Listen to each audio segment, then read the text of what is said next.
I would say to myself, I'm going to write a biography about this guy. But I kind of had to come by the confidence, like, okay, is this a good idea? Is this a big magazine article? Is it really a book? I had to really look in the mirror and say, you can do this. So one night, you're drinking in your favorite bar, and caveat, this episode's about writing, so all stories about writers always take place in a bar. Your favorite children's book was probably written in a bar. And this guy comes in, sits down next to you, and he starts telling you this great life story. It's so good that you're thinking, this is the best article or documentary just sitting in front of me. I've got to write all this down. And then the end of the night happens, and you forget everything. But not for our guest today. That's Keith RYAN Cartwright. He is somebody for the past 30 years has made a living being a storyteller, a journalist, and an author. Whether it's covering music, Hollywood, being the head writer for a national sports agency, to his now upcoming book, Black Cowboys of Rodeo, Unsung Heroes from Harlem to Hollywood and the American West, Keith is there to tell you a story. So in this episode of Creative Mind, we're going to get into the process of how Keith came about writing, finding the story, and what it takes to get that story to completion. So do us a favor and hit subscribe on whatever platform you're listening to so you never miss an episode of Creative Mind. And now here's my conversation with Keith RYAN Cartwright. I knew I was going to become a writer when I was 8 years old. That December on the 22nd, I turn 8 years old. On the 23rd, I get my first desk and a typewriter for Christmas. And I have a picture of me opening the typewriter and the reaction on my face, the expression. And then I have a picture a few hours later, dressed up like I was going to work at the desk. I'm getting ready to type for the first time. And I'm 51 now. And so I've typed something or done some part of storytelling every day since I was 8 years old. There was never a doubt that I was going to be a storyteller. Now, I had no idea how to make that happen. And so originally, my fallback plan was I'd be an architect. And to me, I'm laughing really hard because almost every single person we have interviewed who does something different than what they started on was architecture, or they wanted to be an architect. yeah, well, because I really think that architecture and writing are very parallel, so when you're designing a house, you need a foundation. So when you're writing a story, you need a foundation. And then whether you're going to have 5 big windows in the living room and it's going to be well lit, or whether you want that well lit room to be on the back side of the house so people in the front aren't looking in, or all the little things, how big are the bedrooms? Where are the light sockets? Where are you going to locate the master bathroom? All those are the little details that you would read in a feature story, in an article. And so the thought of conceiving the design of a house and the thought of conceiving the structure of an article, to me, are very part and parcel. It was focusing on the same part of my brain, or I was using the same part of my brain to do either one of those. I was born and raised in Oshkosh, Wisconsin.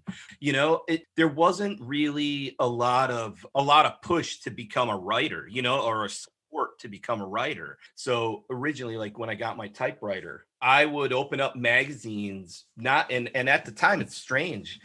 They weren't books. It was always magazines that I enjoyed reading at the time. And I would open them up and I would put them on a little tabletop easel.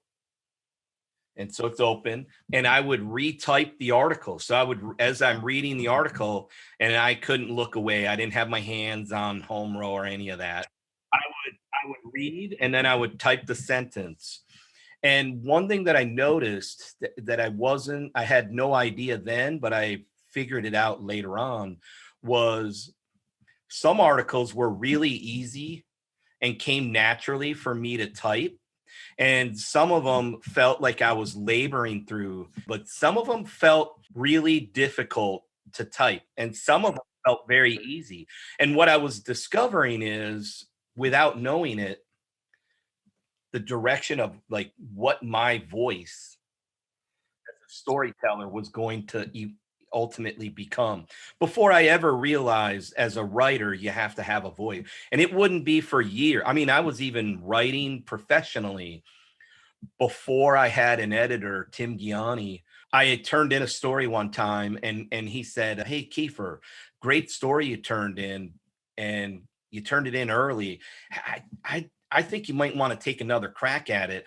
I think you're trying to be too," and then whatever it was he said, he goes, "I like your voice. I like your stories when they're in your voice." And I was like, what's my voice? How What did do you you know? mean? I wrote it. That's my voice, right? But what was strange is, while I wasn't consciously aware of my voice, I was aware that that day I did try to write different. I did try to be something else when I put myself in a different headspace when I wrote that. I wish I could remember the article and have it tabbed, but I don't. I just remember the lesson, not the actual worksheet, if you will. So I think anybody who's written, you write, if you write angry, you write happy, you've watched, a whole bunch of movies and then immediately you've that style is coming out of your fingers. It does change how you write. I'm okay when people say he's a writer. And I will sometimes actually just say I'm a writer. More times than not, I'm a storyteller. So storytelling is the same, the foundation of it, the structure of it. Whether you're writing for a magazine, a newspaper, writing a book, working on television like you and I did together, a movie or a documentary. It is about telling a story, a beginning, a middle, and an end, having the right characters, having all the richness of what makes that character or that story or that scene stand out. You just present it differently. So how do you look at storytelling when you're writing the magazine articles that you use your bread and butter? When you're doing an interview for a newspaper or a magazine or a website article, it's all about listening. As much as you need to be prepared, it's unconscionable to sit down this day and age to interview somebody and not know who they are. With everything's online, you have to know something, but you also have to be very open to what you're going to learn about them. You don't know everything about everybody.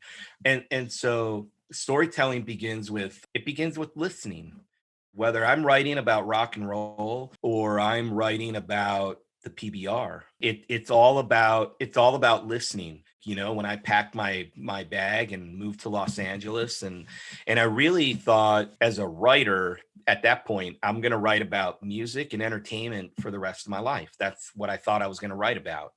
And I also thought I know what I'm writing about, because I was a fan of music. My cousin was in a band signed to a major label.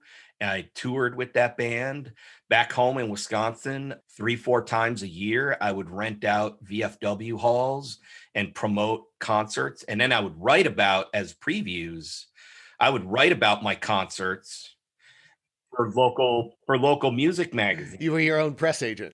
I was my own, yeah. It was one-stop shop, and so I felt like I knew what I was writing about from various vantage points.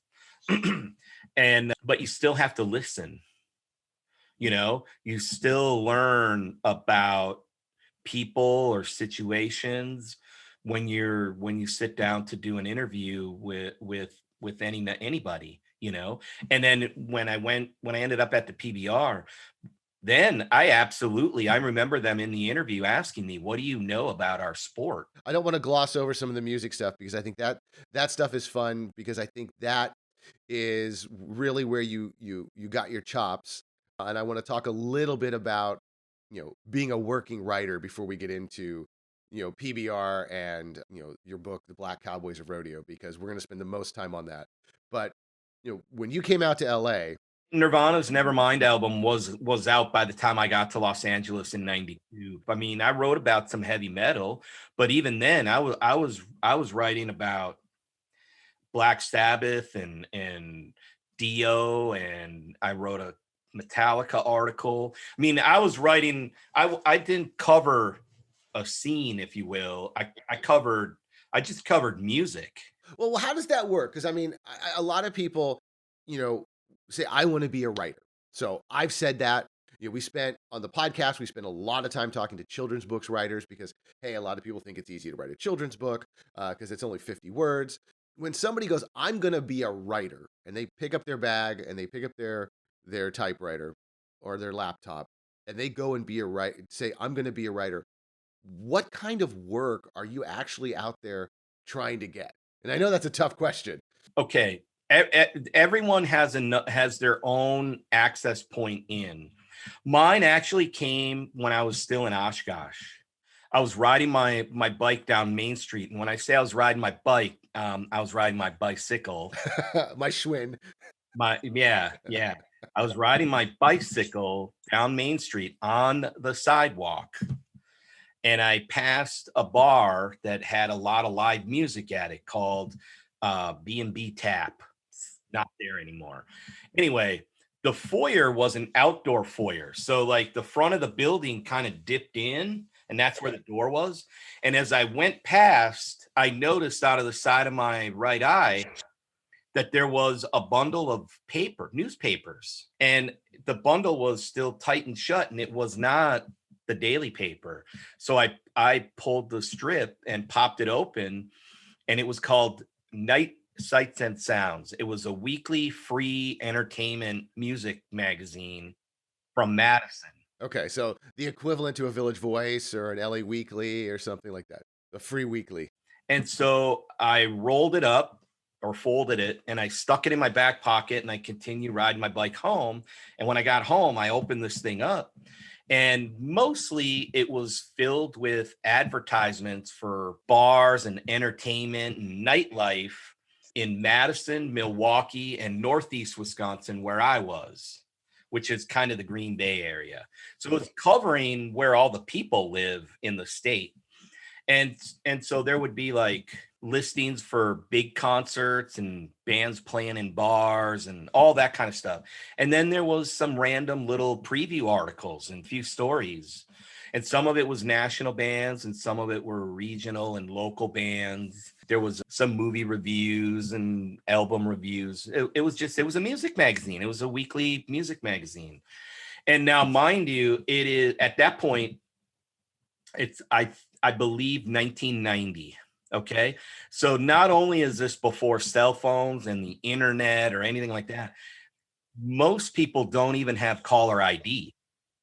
So I call the magazine, but I know I'm going to ask some ignorant questions. So I don't tell them my name, who I am. I just call, and I get the one of the assistant editors or on the phone, and I'm asking some questions saying, I'm up in the Fox Valley area. I saw your magazine. It's new to us. Is it really new? And they said, well, we're kind of new, but this is our first issue up in Northeast Wisconsin. Man, this is great that someone saw it. We're glad it's being seen. And I said, yeah, I'm really interested in contributing. And they said, great. We don't have a writer up there. We'll definitely be in need of some writers.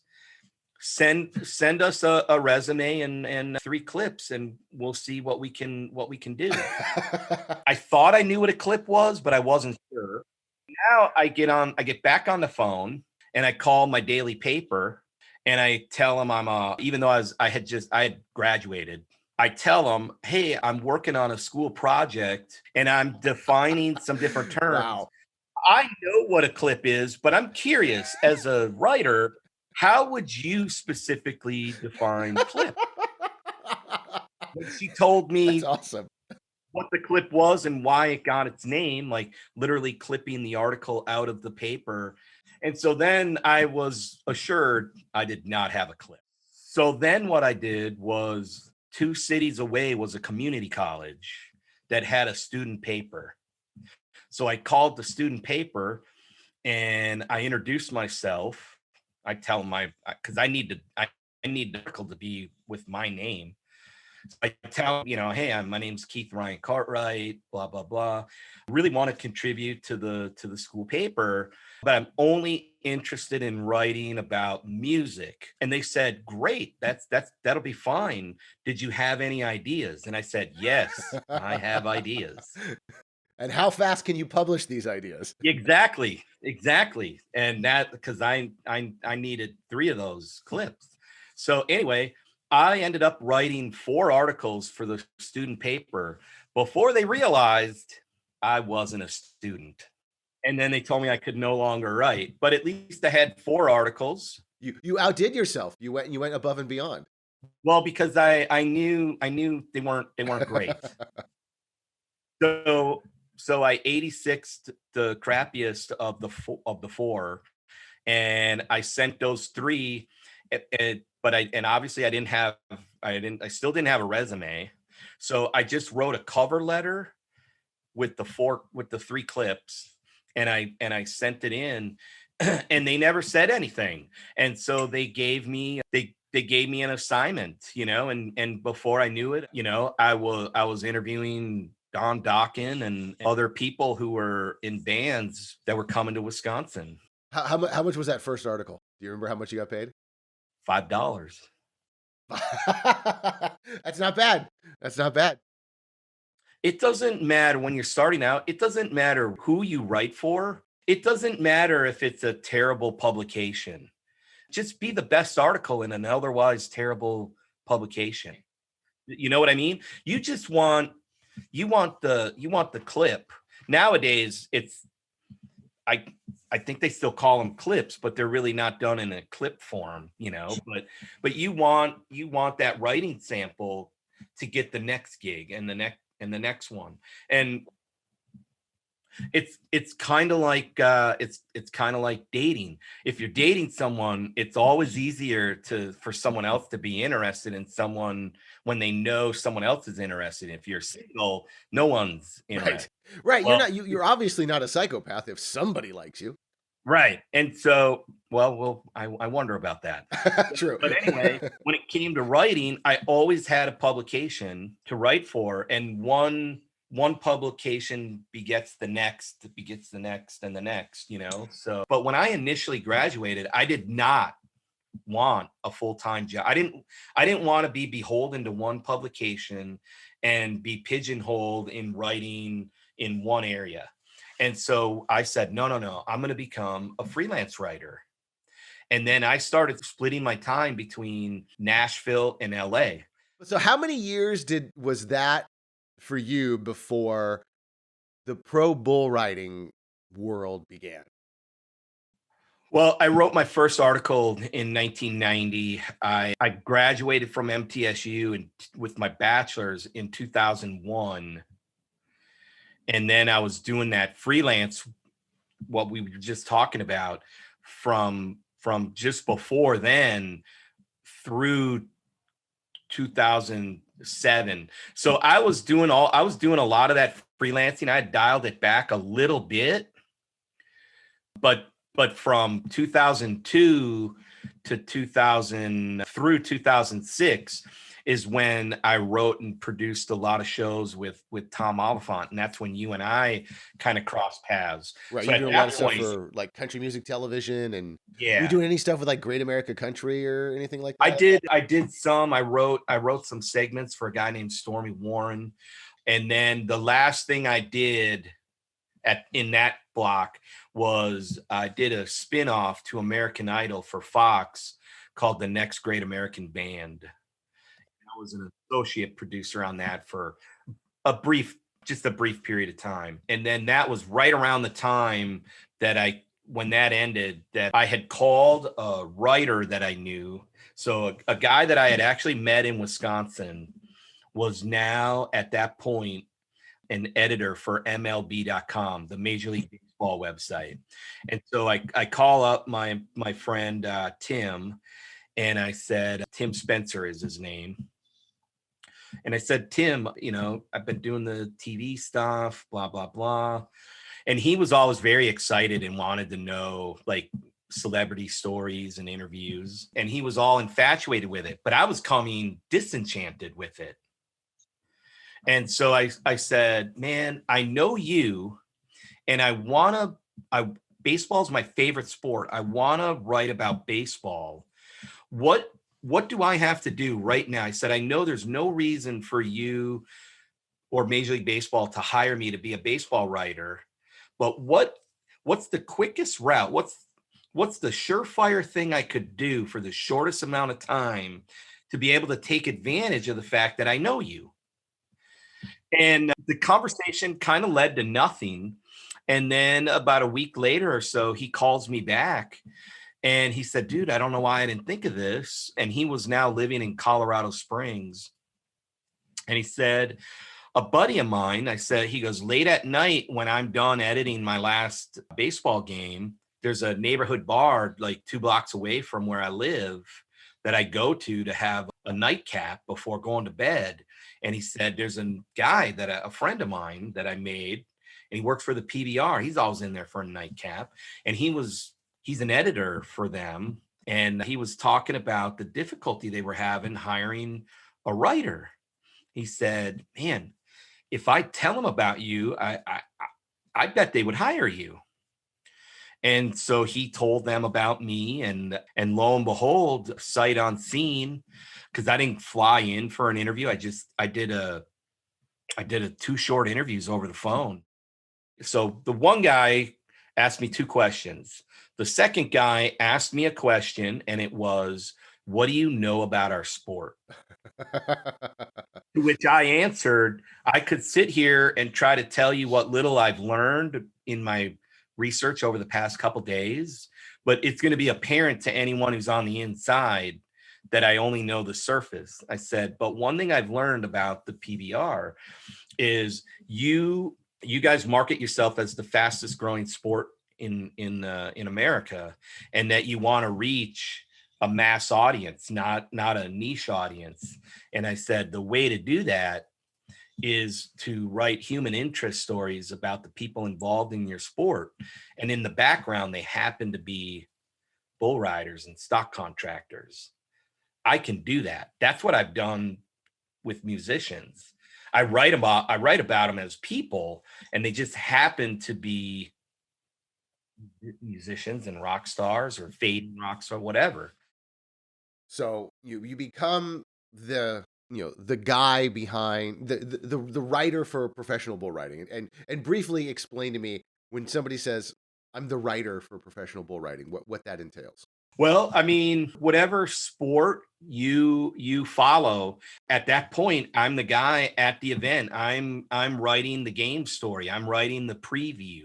I'm writing the injury report. I'm writing the profiles and the features. I'm following trends. I'm learning. The part that I loved the most and started to just focus on more and more and more was going home with them, or talking with their family, or talking with their friends, and writing about them as people, the human interest story, their life story.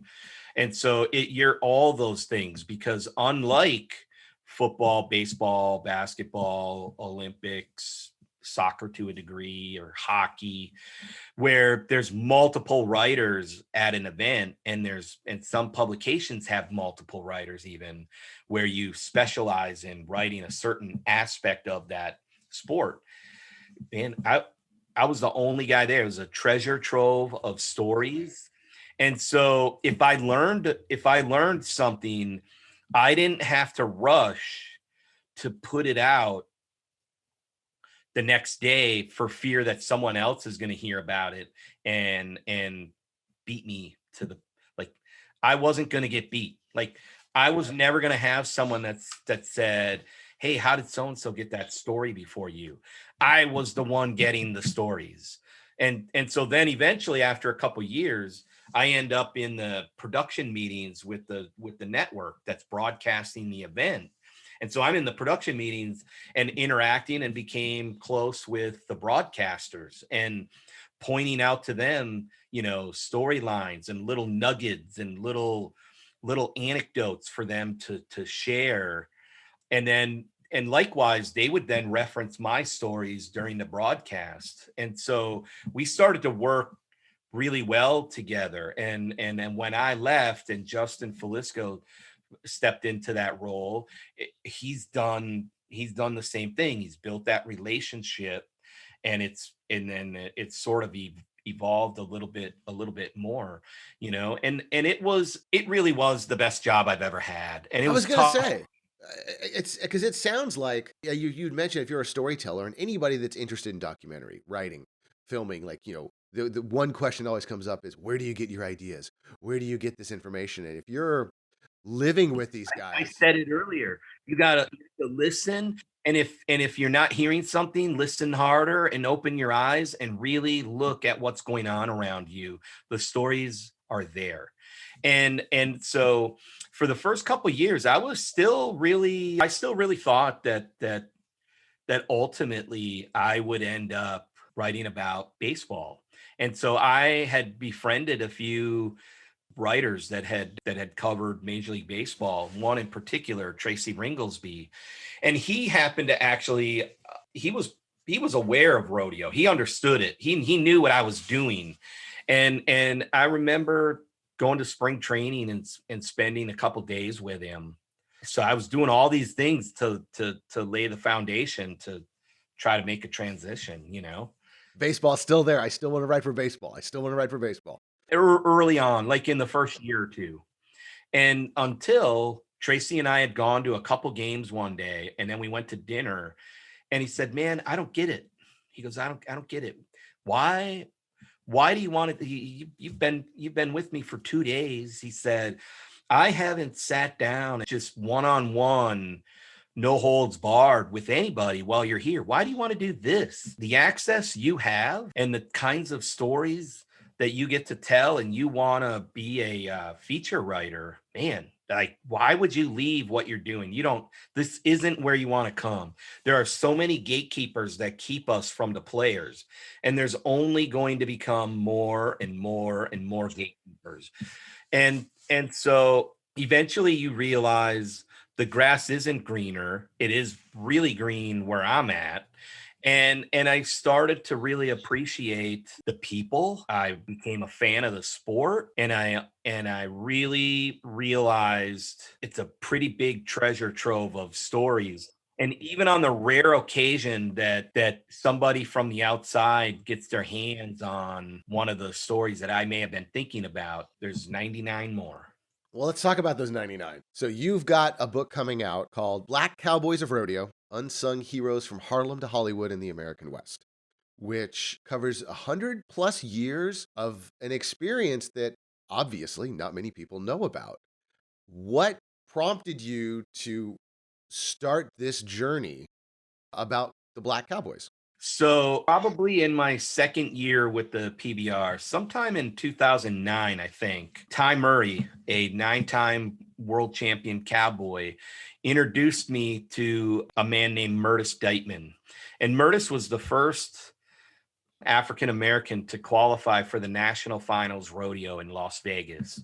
And he rode in it in 1966, and then in 67 he finished third in the world. He qualified 7 times in his career. So he did this at the height of segregation and the civil rights movement, in what people would predominantly view as a pretty white sport. The average onlooker is going to think rodeo, and they're just going to think, white guys and belt buckles and a very stereotypical view Yeah. of Southern culture, And they couldn't be more wrong, and as is always the case. as always the case. But as I got to meet like, I wasn't even aware of Free, right, at this point, just meeting Murtis, and then I befriended him, and then the more I spoke to him on and off, the more I became enamored with him, and I would say to myself, I'm going to write a biography about this guy. I'm going to write a Murtis Deitman biography. But confidence. I kind of had to come by the confidence to, like, okay, is this a good idea? Is this a big magazine article? Is it really a book? What is the book? Yeah, when you meet a great subject, you're like, this guy's amazing. I have to do something about it. But what does that mean? Yeah. And so one, I had to figure out what does that mean? And two, really convince myself, look in the mirror and say, you can do this. And so as I was doing that, I'm talking to him. And when I would talk to him, he would say things like, have you talked to Bailey's Prairie Kid? Murtis, I have no idea who that is, but his name's Bailey's Prairie Kid. Sounds like, is he from long gone? He goes, oh, no, no, no. He's my buddy. He lives right here in Texas. Man, I got to talk to him. What about Freddie Gordon? What about my former business partner, Cash? I said, who's Cash? He goes, Harold Cash. And then he started telling me about an all black rodeo in Okmulgee, Oklahoma. And then you find out that from the 50s on, there's probably 6 or 7 cities in Oklahoma that have been the home of all black rodeos. Wow. And Okmulgee is the only one still that they've hosted an annual all black rodeo in mid-August every year since 1956. Whoa. Okay, so that's some deep history. We're going back. Yeah. And then you meet Cleo Hearn and you find out, well, not only was he the first African-American cowboy to turn pro as a calf roper, which calf roping in rodeo is like being a quarterback in football. It's a very, very skilled deal because you not only obviously have to be handy with a rope, you have to be an expert horseman. So a lot of these guys that are in my book, they're not simply there because they're black cowboys. The ones I selected to profile in the book, they're there for their accomplishments. And so, for instance, Cleo, who I was talking about with, he's worthy of being in the book simply for what he accomplished as a calf roper. But when you go beyond that, he, right after he had turned pro, he gets drafted into the army, and Kennedy is elected president. And now Kennedy wants to really push forward the civil rights bill. There's a lot of people who say whether or not he would have ever gotten to pass that civil rights bill or not. But there was a big job ahead of him. So big, there were many other areas that he could focus on. It didn't have to just be that bill. And so he wanted to desegregate as many different things as he could. So for instance, the Secret Service was desegregated. And one other thing that was desegregated that Kennedy had control over was the Presidential Honor Guard, which at that time, the Presidential Honor Guard was all white. And so Kennedy said, that's not going to be the case anymore. And so Cleo becomes one of the first 2 African Americans named to the Presidential Honor Guard, mostly because, one, proximity. He happened to be in the DC area when that conversation took place. 2, he was college educated. He had gone to Oklahoma State. And so they named him to the Presidential Honor Guard. He won the first, he was the second. However, Cleo becomes the first African American to ever carry a casket as part of the honor guard in Arlington.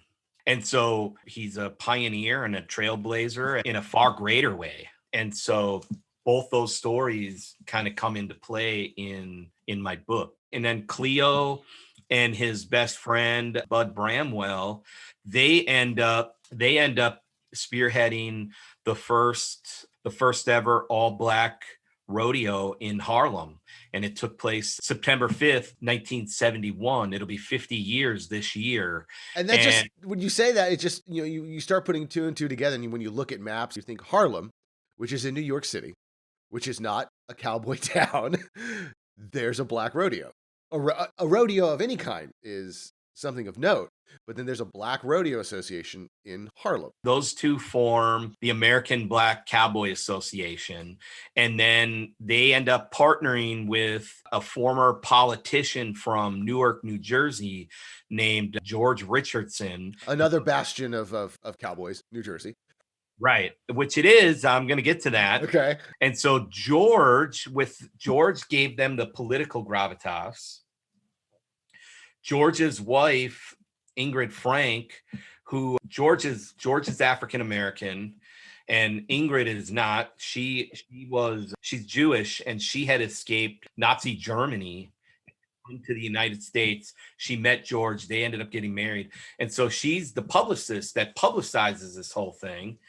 And the four of them, basic together, Cleo, Bud Bramwell, George, and George's wife, Ingrid, and the four of them, they end up putting on this humongous all black rodeo that was held on Randall's Island in the Harlem River at Downing Stadium, which is no longer there. It was over 10,000 people, and there was a parade that went from the Apollo Theater down what is now Malcolm X Boulevard, and then over the Triborough Bridge onto Randall's Island and to the stadium. It was a 3-mile parade of cowboys on horses led by Muhammad Ali. Oh my gosh. Wow. Yeah.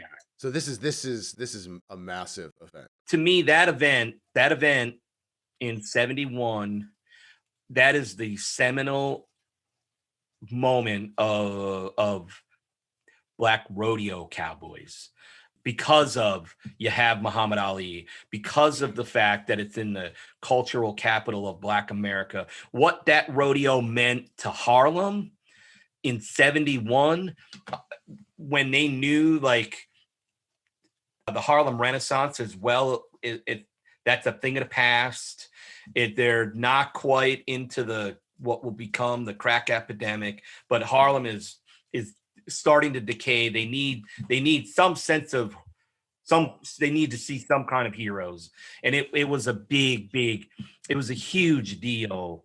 And Muhammad Ali really solidified it when he agreed to go there for that.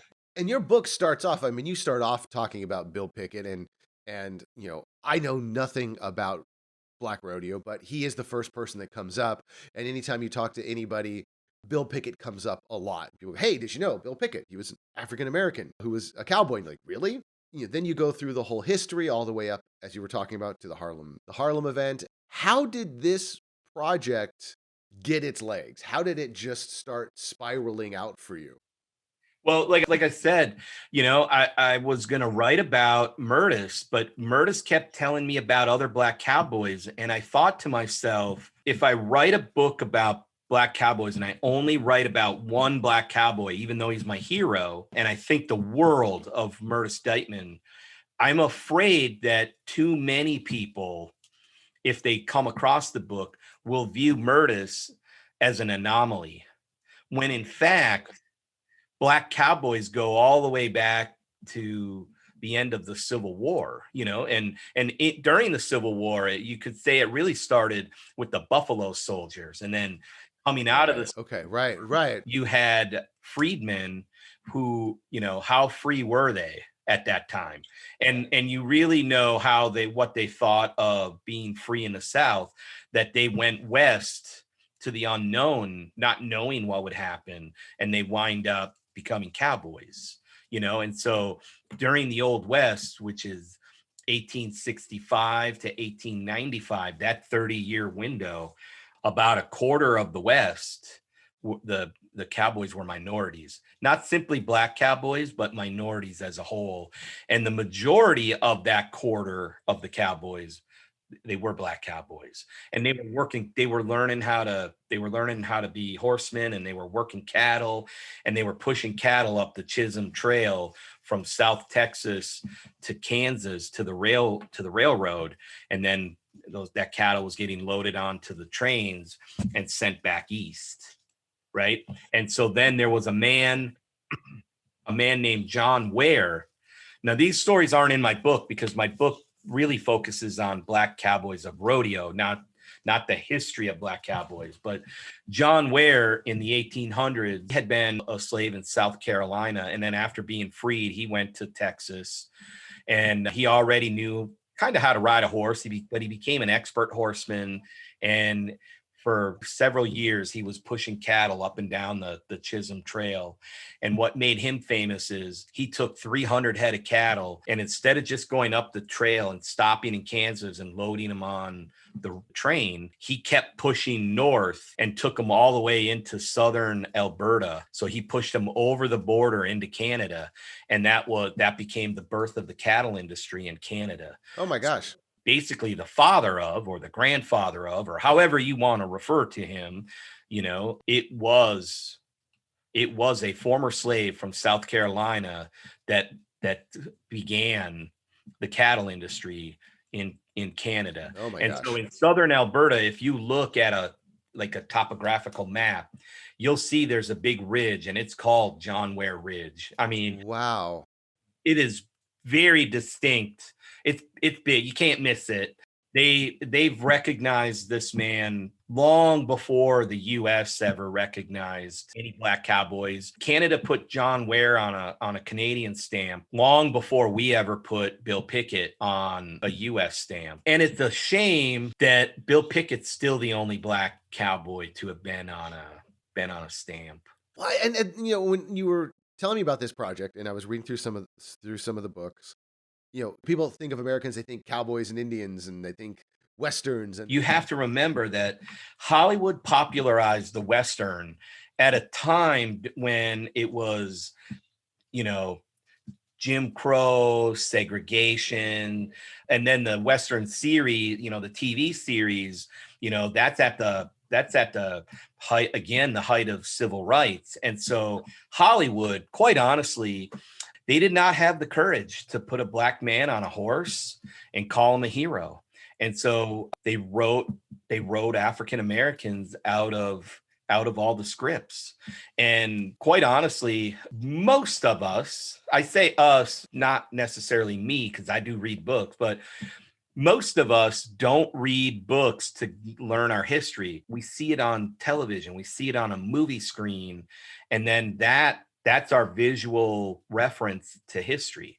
And so when it comes to the West and seeing something that happened long before we were there, that's our visual reference. And so for most people, there's no visual reference of minorities other than it was cowboys and Indians. And so the cowboys were the good guys. Right. Well, they weren't all good guys. They weren't all white. We weren't all white. Weren't all good guys. Yeah. And this took you how many years to get to this? Well, so I never stopped researching. I'm still introduced to new cowboys and still introduced to new stories, and I can't not do the interviews. So even today, I'm still interviewing, and today we're 3.5 years into this thing. But for the book itself, I did a total of about 500 interviews. Oh my gosh. Over 150 different people. So some of those people I went back to 2, 3, 4 times, and for a total of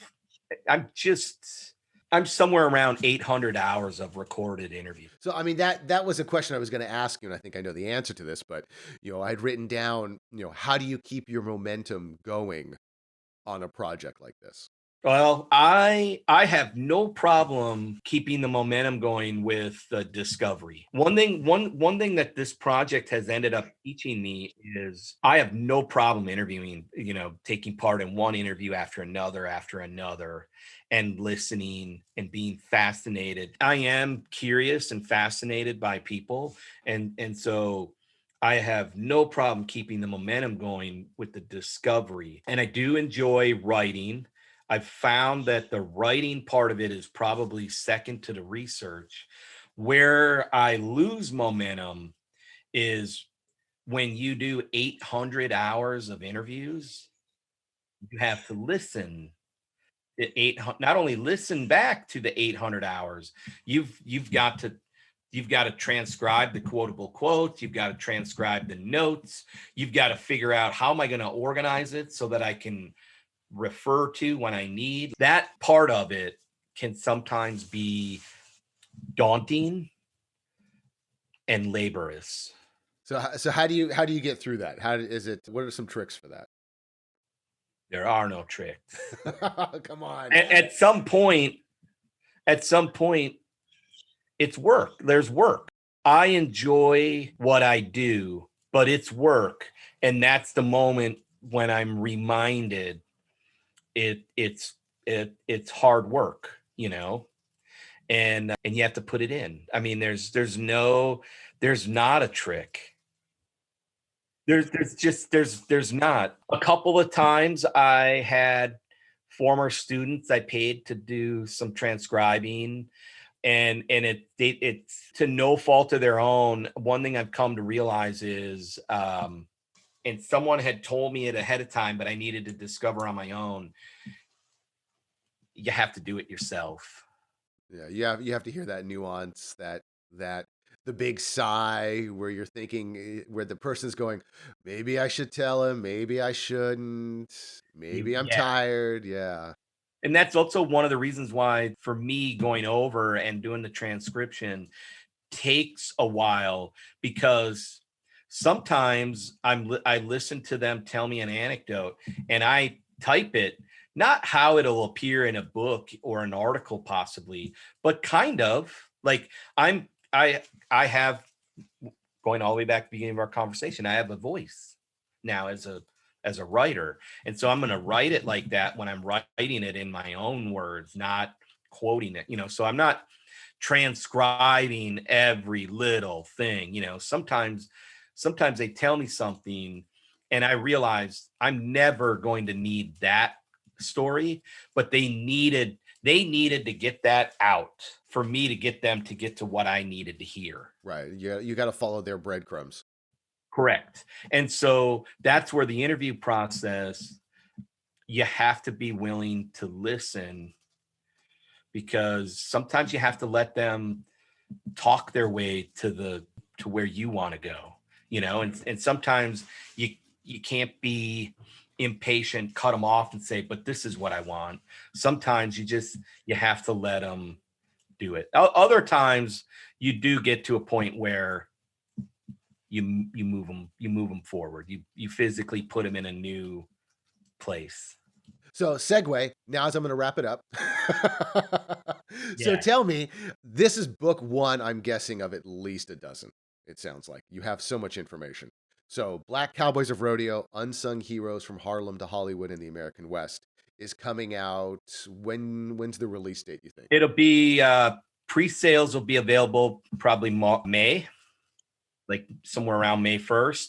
And then the book will be available to be in your hands November 1st. Okay. And what are the next projects? Because I know there's got to be a couple of, you can't have all this information. So I'm headlong in the interviews. It'll be about the emergence of Black stuntmen in Hollywood in the 70s. And I'll go into the 80s. I'll talk a little bit about the present, but I'm really going to focus on a 25-year window of 65 to the end of the 80s. Because I'm guessing some of these cowboys were definitely... A handful of them, yeah. A handful of them go back and forth between those two stories, and some don't. But it is sort of how I came about that.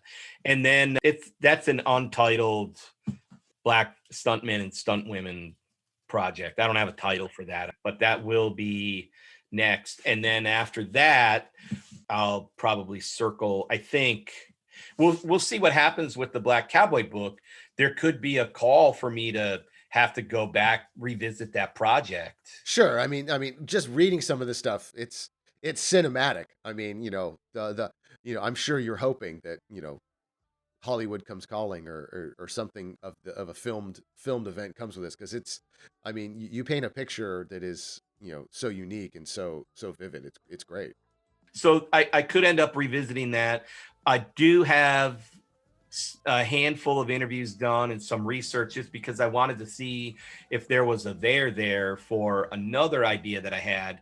And that one actually has a title. It's called Cowboys and Inmates: Behind the Walls of the Wild and Western History of Prison Rodeos. Anything else you want to promote? I'm all about the book. All right, man. So there you have it. That's what a lifetime career really, as a writer and storyteller looks like. And if you've ever dreamed about a career in art, design, filmmaking, more and more art and design career opportunities are on the rise. And of course, these employers are always on the hunt for the next generation of talented and of course, skilled creative professionals. At Academy of Art University, you will get those work-ready skills that employers want. You can study on-site in downtown San Francisco and, of course, right now, anywhere in the world with our online programs. To request info about our 40-plus areas of study, including film production, documentary filmmaking, game development, fashion, and more, just visit our website at academyart.edu/creativemind. I'm Bobby Brill. Thanks for listening.